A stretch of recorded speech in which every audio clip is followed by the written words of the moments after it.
इस वीडियो में हम एनसीईआरटी के कक्षा 10वीं के गणित के अध्याय 6 की प्रमेय 6.4 को सिद्ध करेंगे। प्रमेय 6.4 प्रमेय 6.4 कहती है, यदि दो त्रिभुजों में एक त्रिभुज की भुजाएं दूसरे त्रिभुज की भुजाओं के समानुपाती हों, अर्थात एक ही अनुपात में हों, तो इनके संगत कोण बराबर होते हैं और इसलिए दोनों त्रिभुज समरूप होते हैं।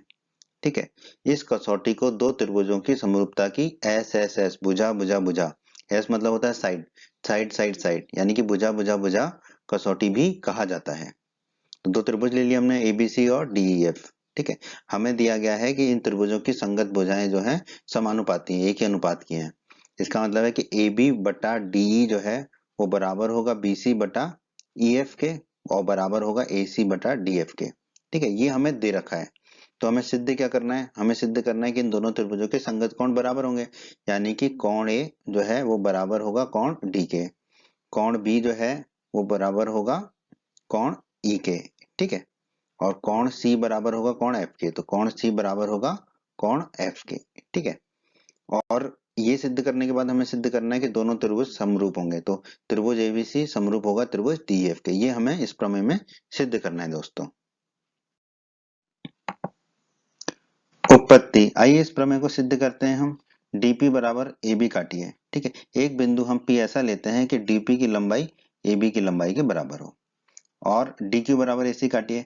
एक बिंदु q यहाँ पर ऐसा लेते हैं कि dq की लंबाई जो है ac के बराबर हो। फिर p और q को मिलाइए, तो p और q को हम मिला देते हैं।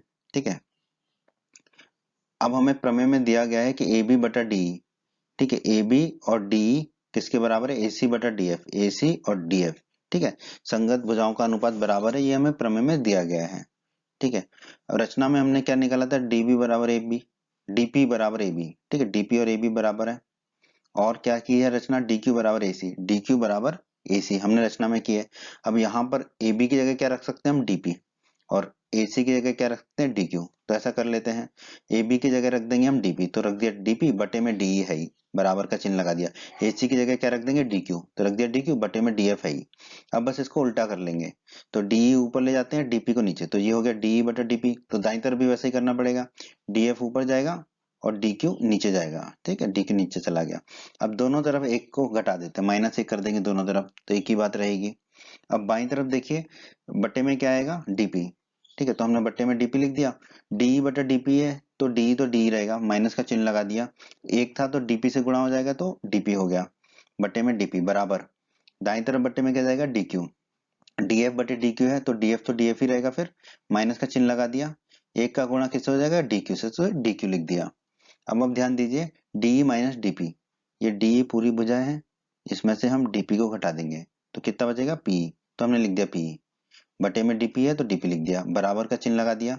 अब डीएफ माइनस डीक्यू, देखिए ये पूरी भुजा डीएफ है, इसमें से अगर हम डीक्यू को घटा दें तो कितना बचेगा, क्यूएफ, तो हमने रख दिया क्यूएफ, बटे में डीक्यू है तो डीक्यू लिख दिया। अब बस फिर से क्या, इनको उल्टा कर देंगे, आपको लगेगा बार बार उल्टा कर रहे हैं, पर करना पड़ेगा, क्या करें। तो डीपी ऊपर चला जाएगा, पी नीचे आ जाएगा, बराबर का चिन्ह लगाएंगे तो दाएं तरफ भी वही करना पड़ेगा, तो डी क्यू ऊपर चला जाएगा। ठीक है, और क्यू एफ नीचे चला जाएगा।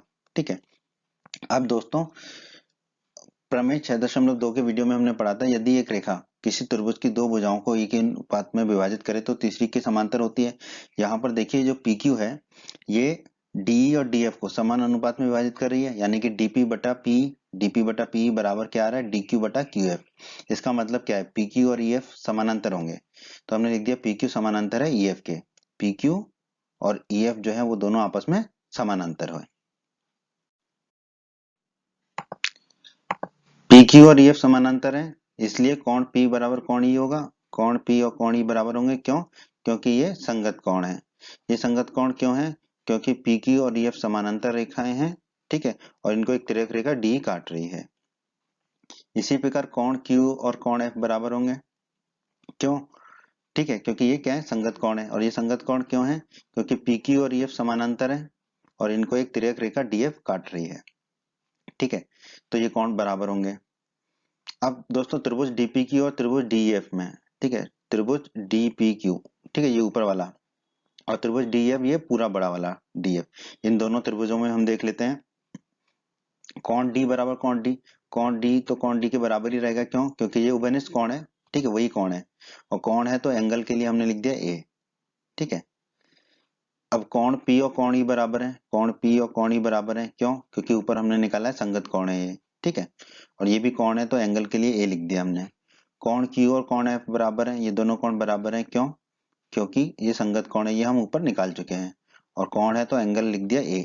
ठीक है, तो दोस्तों प्रमेय 6.3 में हमने पढ़ा था, यदि दो त्रिभुजों में उनके संगत कोण बराबर हों, ठीक है, तो उनकी संगत भुजाएं एक ही अनुपात में होती हैं, इसलिए ये त्रिभुज समरूप होते हैं। ठीक है, तो इसका मतलब क्या है कि ये दोनों त्रिभुज, त्रिभुज डीपीक्यू और त्रिभुज डीएफ, ठीक है, इनकी संगत भुजाएं जो है एक ही अनुपात में होंगी, और ये दोनों त्रिभुज समरूप होंगे। तो पहले अनुपात देख लेते हैं, त्रिभुज डीपीक्यू में डीपी और त्रिभुज डीएफ में डीई, तो डीपी बटे डीई बराबर होगा किसके? पीक्यू बटे ईएफ बराबर होगा डीक्यू बटे डीएफ, बराबर डीक्यू बटे डीएफ लिख दिया हमने।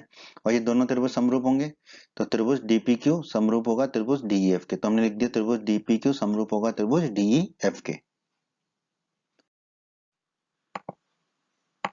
आगे बढ़ते हैं दोस्तों, ये अनुपात तो हमने निकाल लिया दोनों त्रिभुजों को समरूप करके, डीपीक्यू और डीईएफ को।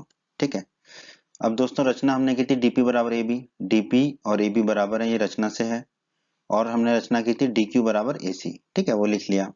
अब यहाँ पर हम डीपी की जगह ए बी लिख देंगे और डीक्यू की जगह ए सी लिख देंगे। ठीक है, तो हमारा डीपी की जगह ए बी लिखेंगे तो ये हो गया ए बी बटे में डी है बराबर पी क्यू बटा ई एफ को वैसे की वैसे लिख दिया, बराबर डी क्यू की जगह रख दिया ए सी, तो ये हो गया ए सी बटे डी एफ। ठीक है, अब दोस्तों हमें प्रमेय में दिया गया था ए बी बटा डी बराबर बी सी बटा ई एफ बराबर ए सी बटा डी एफ।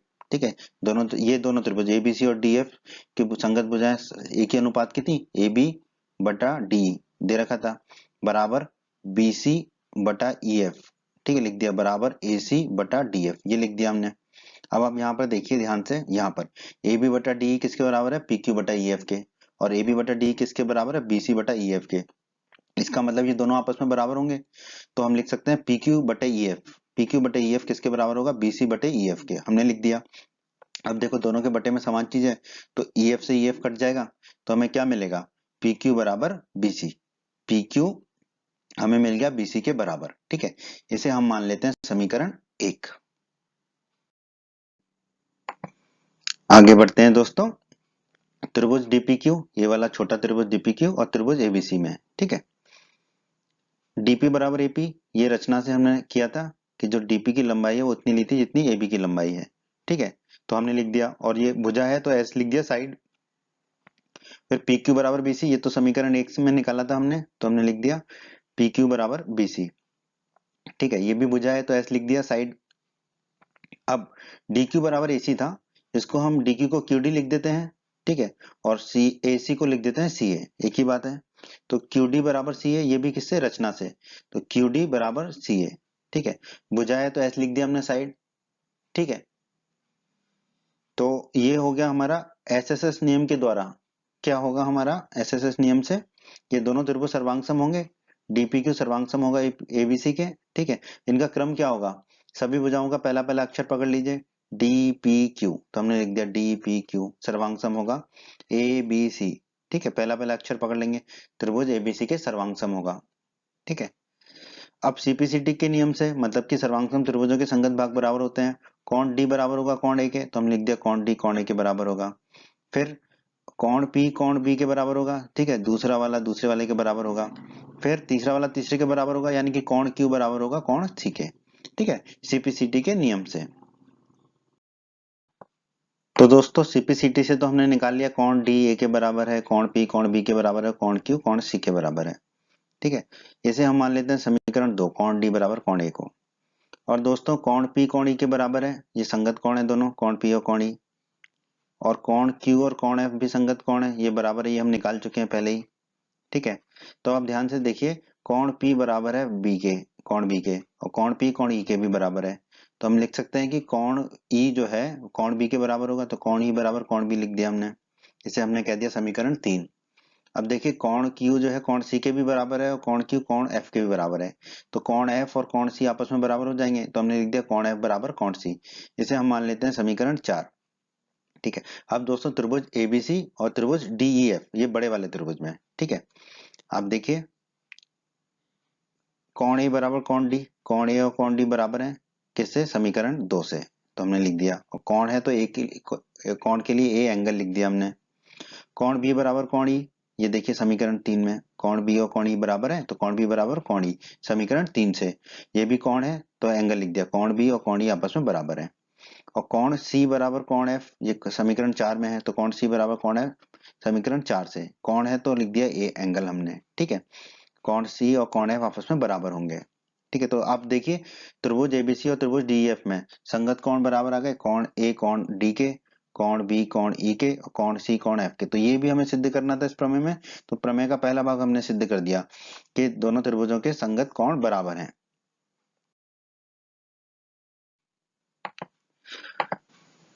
प्रमेय के दूसरे भाग को भी सिद्ध कर देते हैं दोस्तों हमने प्रमेय 6.3 के वीडियो में पढ़ा था कि यदि दो त्रिभुजों में संगत कोण बराबर हो तब ये दोनों त्रिभुज समरूप होते हैं। यहाँ पर देखिए त्रिभुज एबीसी और त्रिभुज डीईएफ में संगत कोण बराबर है, कोण ए कोण डी के, कोण बी कोण ई के, कोण सी कोण एफ के बराबर है, ठीक है। तो इसका मतलब ये दोनों त्रिभुज समरूप होंगे, तो त्रिभुज एबीसी समरूप होगा त्रिभुज डीईएफ के। तो त्रिभुज एबीसी और त्रिभुज डीईएफ दोनों आपस में समरूप होंगे, यही हमें सिद्ध करना था इस प्रमेय में। तो हम कह देंगे इति सिद्धम। उम्मीद करता हूँ दोस्तों आपको हमारा ये वीडियो पसंद आया होगा। आप हमारे YouTube चैनल को सब्सक्राइब करें, इस वीडियो को लाइक करें, इस वीडियो को शेयर करें, और अपने सभी हिंदी माध्यम के दोस्तों को हमारे चैनल के बारे में और हमारे वीडियो के बारे में बताएं, ताकि हिंदी माध्यम के अधिक से अधिक छात्र हमारे चैनल और वीडियोस का अधिक से अधिक लाभ ले सकें। धन्यवाद दोस्तों।